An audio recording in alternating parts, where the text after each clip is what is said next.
MoShiach Era Yad Vashem in the memory of over 6 million Karl Yehuda Ben-Jedi in the late 60s, many young Germans and even most likely today would visit Israel. A young German female became a kibbutz volunteer.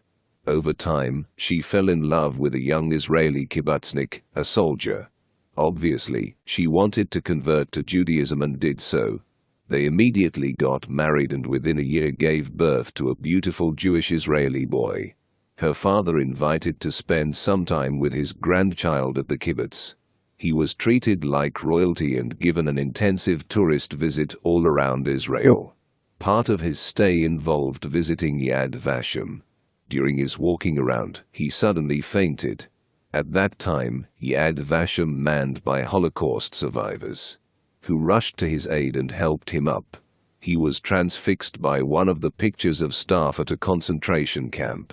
Trembling, he told them that after the war he had been found guilty and served several years in prison for his part in the Holocaust, and he saw himself in one of the photos on display. To his surprise, the Holocaust survivors told him that because he had been punished, there was nothing more to be said. Later, his son-in-law wrote to Yad Vashem with an impassioned request that he knew one day his son would be in the IDF and would feel shame on seeing this same photo of his grandfather. So they wrote a very polite request to Yad Vashem to have his picture removed.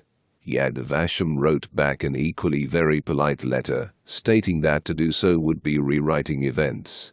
And on that basis this photo, I am sure, is still on display even today.